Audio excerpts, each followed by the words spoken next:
तर श्रीरामाने अयोध्येतून 14 वर्ष वनवास केला. तर वनवास करताना म्हणजे कोणत्या कोणत्या प्रदेशातून ते गेलेले आहेत त्याची मी माहिती किंवा मुद्दे सांगते आहे. तर अगोदर अयोध्येतून ते तटसा नदी इथेपर्यंत आले. मग त्यांच्याबरोबर अयोध्येतली लोकं पण होती आणि मग त्यांनी म्हणजे ती लोकं नंतर निघून गेली आणि तिथून तटसा नदीतून पासून बघा म्हणजे त्यांचा जो म्हणजे पुढचा प्रवास हा श्रीलंकेपर्यंत होता. पण मध्ये कुठले कुठले टप्पे आहेत बघा.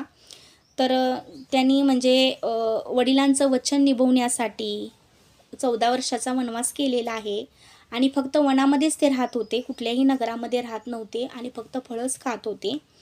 तर उत्तर भारत ते दक्षिण भारत असा तो प्रवास आहे आणि त्याच्यामध्ये बघा शृंगवंशी म्हणजे कुरई गाव या गावापासून बघा म्हणजे जे प्रयाग आहे प्रयागराजपासून त्यांनी गंगा पार केलेली आहे. तिथून त्रिवेणी संगम म्हणजे असं पार करत बघा त्यांच्याबरोबर त्यांचा मित्रसुद्धा होता.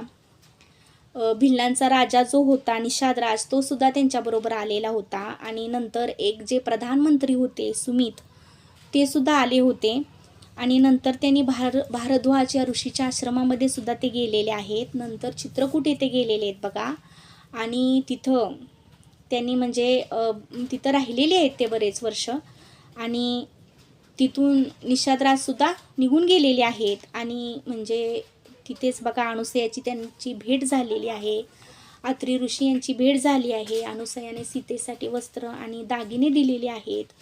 तर म्हणजे नंतर बघा ते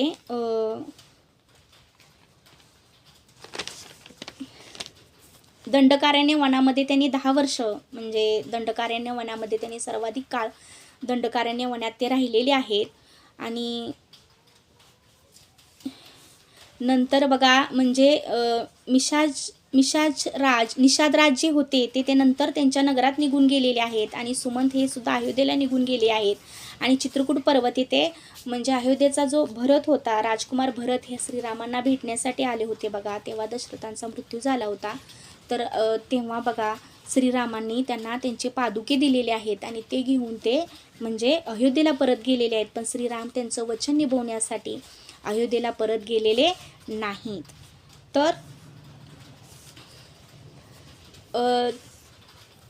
त्या दंडकारण्य वनामध्ये सुद्धा अनेक राक्षसांना त्यांनी मारलेलं आहे बघा आणि तिथंच त्यांची जटायू पक्षाशी जे जटायू पक्षी होते त्यांच्याशी भेट झालेली आहे.